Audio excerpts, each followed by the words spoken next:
Welcome to Daily Satsang. We are continuing our exploration and examination of Sanatana Dharma and the multiple connectors with psychology, with physiological processes, different yogas, all connected together. The Upanishad says beautifully, Ekam Sat Vipraha Bahuda Vadanti. Truth is one. Whichever way it is described, whether it is in the universities, different temples, churches, different traditions, different yogic paths, different approaches given by so many enlightened people for the benefit of the sansar, whichever way one may want to proceed, truth is one. Satyam. Srimad Bhagavatam also says, Satyam Param Dhimahi. So on this point, we want to go a little bit further today in the Ashtanga Yoga. And in the Niyama section that we have been contemplating on, we've been talking about Shauch. And I want to actually talk a bit about the fifth one today, that is Ishwar Pranidhan. Yesterday I mentioned, we were examining together about the possibility of declaring one's enlightenment. That I am enlightened, Soham. Start with that tremendous belief, tremendous Nishta. It's called Atmanishta, Brahmanishta. The word Nishta means belief. So it is a mental quality to say, I am the Brahman, I am the Atma, I am not the distortion, disturbances, and the pulls and tugging of the mind. Nor am I the limited ego that has its own agenda to strengthen itself and all of the different faults within it, the doshas. Our individualized ego is the root of all of the antarashatru. The Kam, Krodh, Lobh, Moha, Matsar, Arsha, Trushna, Irisha, Ahankar, Rag, Dvesh, Klesh, all this thing, comes from the root of the individualized ego, the me. Now what is that me? That me is not the Atma, it is a psychophysiological and psychological plus causal body type of a reality that the Jivatma, that the Atma Tattva identifies as itself. That is called Jiv. The difference between Jiv and Atma is this much only. When we use the word Atma, as such, we're referring to the liberated soul that is not bound by the three bodies. And then when we use the word Jiv, or sometimes it's called Jivatma, that is the bound soul by the ego. So the ego is the manifestation. This is a little bit more technical here, but it is a manifestation of the beginningless attachment of the soul, the Atma, to Mahamaya. So within Mahamaya, infinite number of souls exist. This is according to Vishishtadvaita. So according to the qualified non-dualism of Ramanujacharya, which also Sajanand Swami Maharaj has accepted, what it's saying is that each Jivatma is different and has its own causal body. Nobody created the Jivatma. It is as old as God. It is Sanatana Tattva. So there is God, Paramatma. There is Maya, which is the power of Paramatma, Mahamaya. And within that Mahamaya, infinite number of Jivas exist. So, if that is the case, then the ego, the individualized ego, is a manifestation that is experienced as the me in the creative process of the Brahmanda. So the entire Brahmanda, an infinite number of universes are called Brahmanda. So the jivas get transferred inside the universes through the creation, and they are given the opportunity to experience the expression of the causal body, expression of Maya. Why is it done this way? One of the answers given is that this is done so that the Jivatma has an opportunity to experience what is Maya. Because it doesn't have experience of Maya when it is in a dormant state before the creation has occurred. It doesn't have any, it's just lying dormant without any experience in a no experience zone. It's called Shunya Avastha. In the Gujarati language, It is called in the Swaminarayan tradition. It is called Prakriti Purushni Shunya Avastha. What that means is that Prakriti Purush are together there, and there is no experience of any kind. So that's called Shunya. Shunya means nothingness. There's no experience for the jiva. So God that exists beyond Prakriti and Purush, that is Purushottam, that is Paramatma. Call it anything you want. Parameshwari, Paramatma, Parabrahma, anything, any name you want. That is the one and singular entity. That is the power of that Paramatma is this Mahamaya. And the Mahamaya becomes active in its active form and creates all of the universes. And so all those jivatmas that are the jivatmas that are lying dormant within Mahamaya get different bodies. So this is all described in Srimad Bhagavatam, the Jarayu and Udbij, and it's, the different types of life forms. There's different categories are there. Now, why is all this relevant? This is the actual metaphysics in brief form of where the ego comes from. Who am I? The individualized ego is a big mystery even to psychology. Yeah, we say there is a neurological component, there's a psychological component, there is an experiential component. All of that is true. So, the individualized ego is experiencing the realm of Maya. And it is through the experience of Maya that it can gain wisdom, that the jiva can gain wisdom about God. That's where this number 5 comes into play. Ishwar Pranidhan. It is able to think about God, to try to connect with God, Bhagwan, by realizing the utter futility and limitation of the experiences of Maya. Those who are not able to recognize the limitations of the experiences within Maya are caught within the cyclical nature of Maya. Life and death, transmigration. Even that cyclical nature is ultimately created by God to give the Jivatma experience after experience after experience in different forms, different life forms, to express Maya, and so that through the experience it can eventually connect to this point of being able to contemplate on God. That is the ultimate thing, is the contemplation on God, is the connection with Paramatma.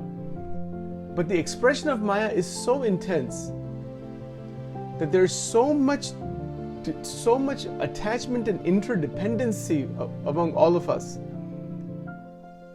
that there's fear. Fear is what runs most life forms, and including human beings. That is why in Bhagavad Gita, Sri Krishna Bhagwan, in chapter 16, he has described the divine qualities and the demonical qualities. It's very interesting and very, very practical and relevant. So if you go to the Bhagavad Gita, and if you go into chapter 16, I'll show you the verse actually. Very powerful.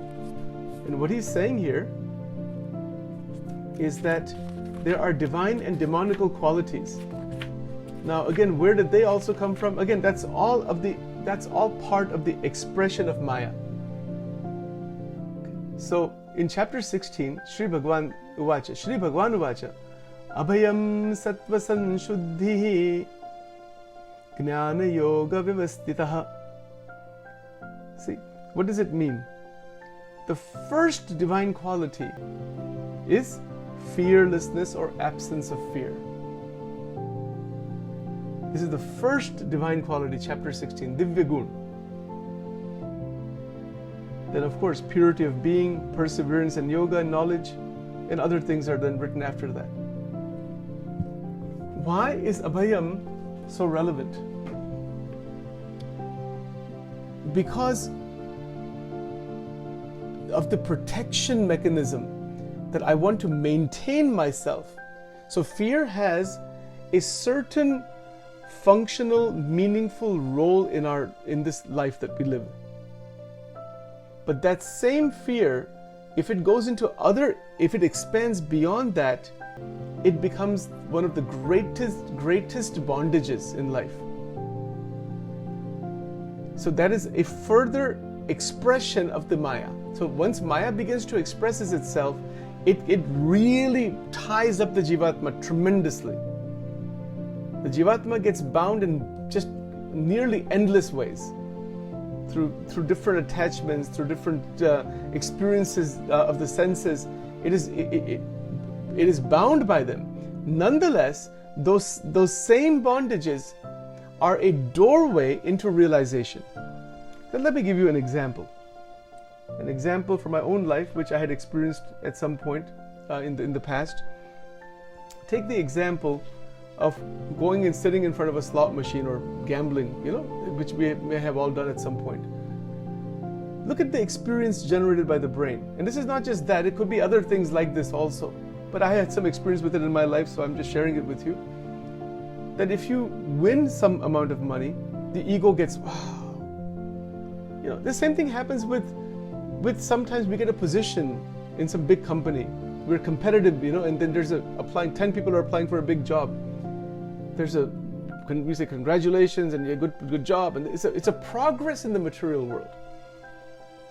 And we obviously do need to live in the material world and progress within it.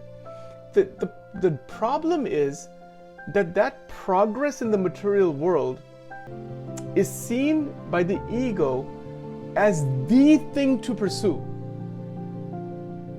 Not that one shouldn't progress, one can progress. But in like addictions or in other kinds of artificially generated phenomena, the ego becomes superego. I mean, I don't mean superego like the Freud talked about it. It becomes stronger, artificially stronger. This also happens when somebody starts praising us. Somebody starts praising Sachin. 10 people start praising Sachin. Sachin, you're this, you're good, you're this. Oh, okay. I may not outwardly show, but inwardly, my ego is grabbing hold of those comments.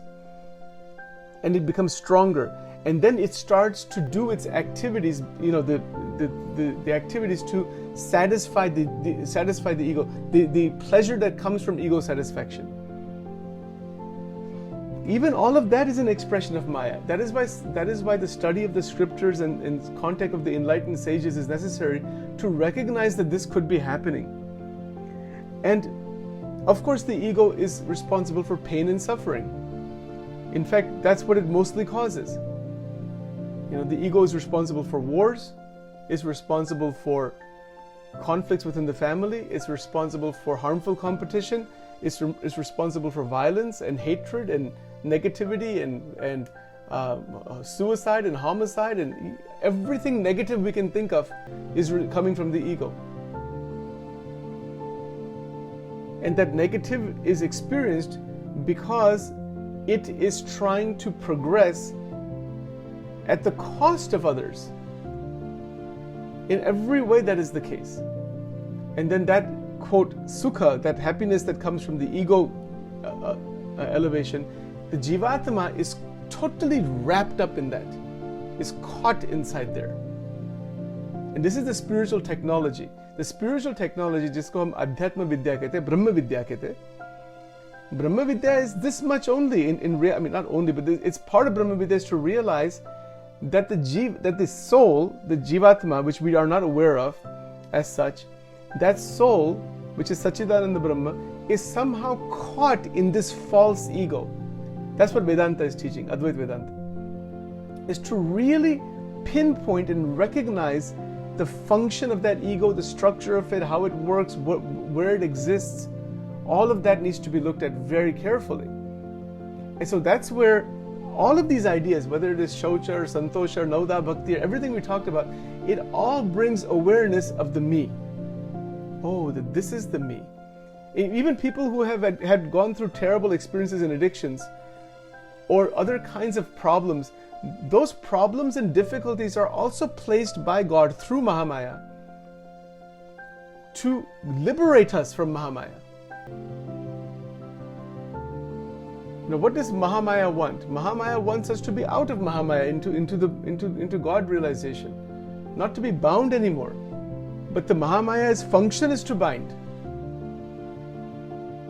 But it's to bind and to show that it's to express the bondage as suffering, as pain, as joys, as pleasures, as this and that. To express it, Sattvagun, Rajogun, Tamogun, all the different experiences, they're expressed. That's why it's called Trigunatmika Devata. It's the expression of Mahamaya.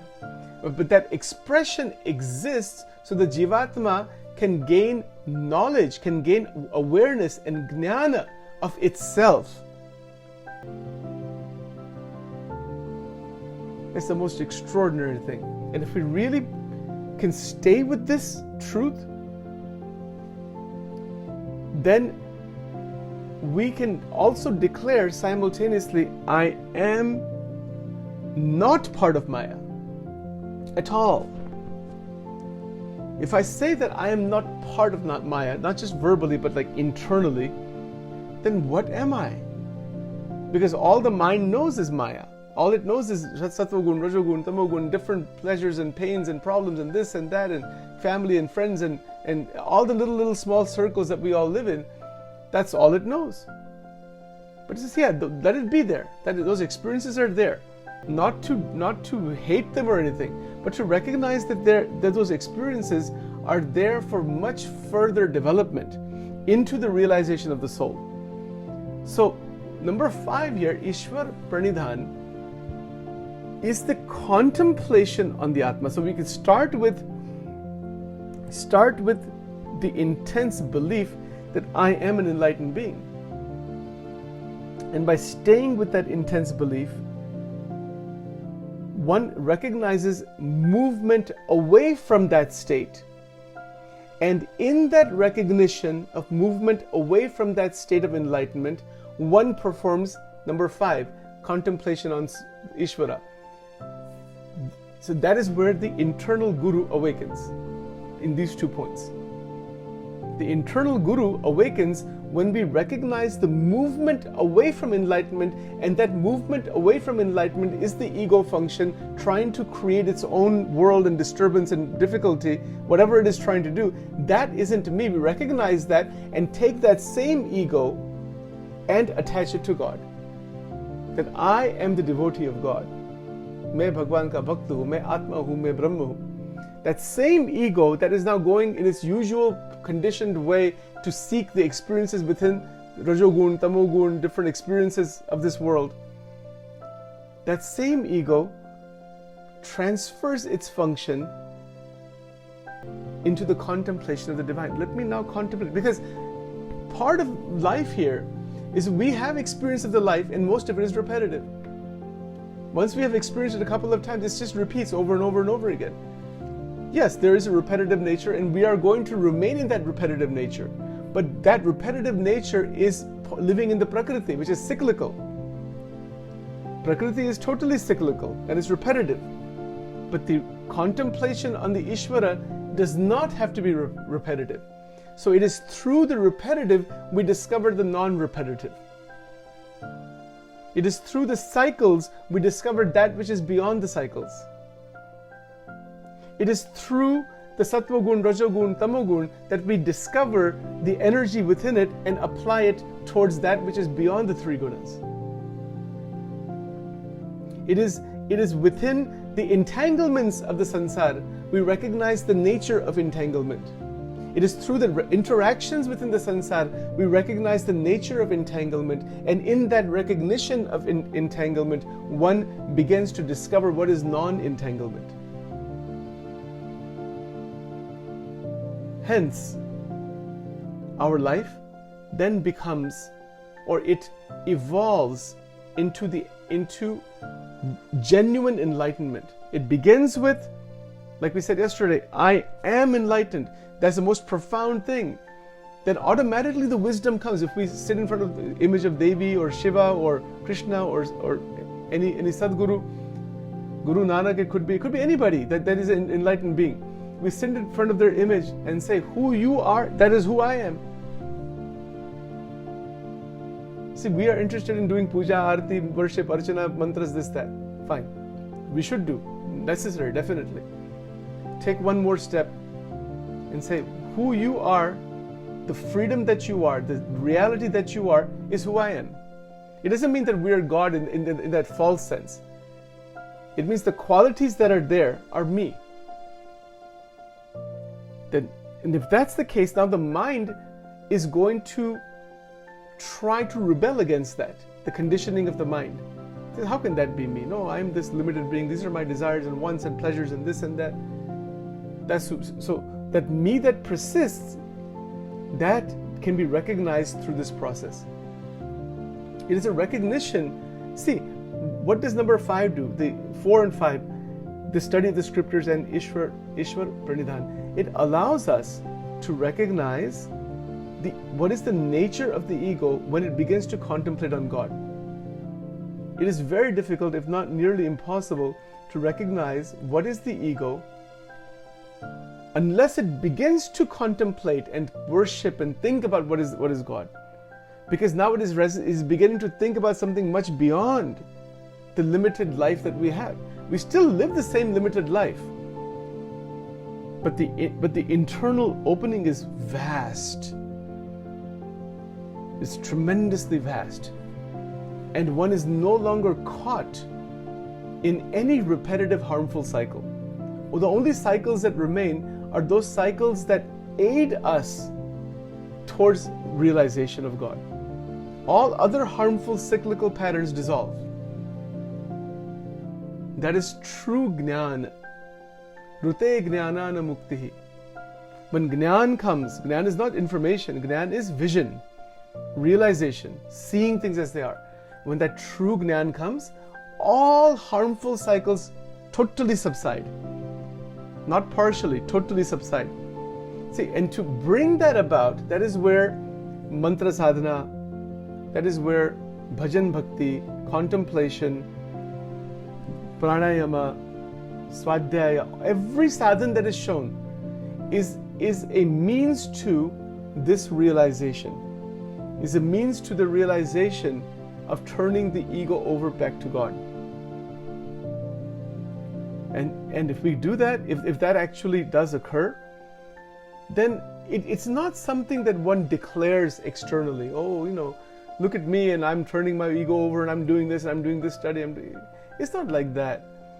There's no telling anybody anything. The presence speaks.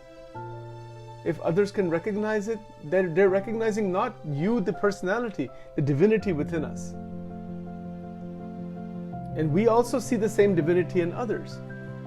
And that's the very, very beautiful and extraordinary type of life that can be lived.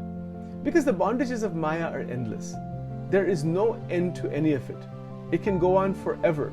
Sri Krishna Bhagwan in the chapter 15, Purushottam Yoga, has described this upside down banyan tree, the Ashwatha tree. We'll go into that at some point when we cover the Gita in much more depth, verse by verse. Maybe next year sometime. I'm just giving a reference right now that the branches of that tree are downwards. So he's described the universes. Infinite universes are there. Infinite universes. And he says there's no beginning or end to that tree. Ananta sansar hai. Sansar ka koi anti nahi hai. Infinite Brahmand are there. So what does Sri Krishna tell Arjun? If you want to realize God, asanga shastrena, take as the acts of detachment, acts of discrimination, say this is all ephemeral, unreal, concentrate on me, concentrate on the Paramatma. That is how Maya is transgressed, by the grace of God. We've said that many times. So these are all possibilities for us. It is a day-to-day evolution. There are obviously mistakes made from time to time, but to get up and re-look at the situation again. We are children on the spiritual path, just like a child who is wants to run, has to crawl first and then walk and then run. We're crawling, maybe walking. We're going to fall from time to time. We have to hold on to different things from time to time. But at the same time, not to give up and to get up again and try again and go further again. Keep practicing, keep trying. And that's called abhyasa. It's the study. That's what number 4 is. Swadhyay. It is this continual study again and again, again and again. And that brings about this inner confidence, energy, and everything begins to awaken beautifully. So the gurus are internal to us. Ramakrishna Paramahans, Raman Maharishi, Aurobindo, Guru Nanak Dev, whoever, Shankaracharya, Ramanujacharya, all of them, Sajanand Swami Maharaj, Paramahans Yoganand, Yukteswar Maharaj, you just name whoever it is outside that is enlightened, that is inside of us. And that is me, not the ego, but that is the state, that is the realized state. And once you are, and as we resonate in that resonance, then each activity is performed without the ahankar, the harmful me, getting in the way. It will not get in the way anymore at all, because there is this light of truth that shines on that me. It is like a darkness. Now the light is shining on there. And when the light shines on the me and its function resonates with that light. That is called aham brahmasmi. See, the me is still there, but not that old me. It's now resonating with Brahman. Aham brahmasmi, as opposed to aham jivam. Aham jivam granthi is a knot of the me. Aham jivam. That knot is dissolved into aham brahmasmi. And then Bhagwan ki bhakti bhi usme saath hoti hai. Krishna Das usme. Bhakti is not to be damaged at all. If bhakti is lost, then the ego, that old ego, will come back again, and it will falsely think that I am God. And so that is a danger. So that by bhakti should never be stopped. Right? So these are some thoughts here for today to continue our contemplation further. Now we will continue with our rest of our sadhana.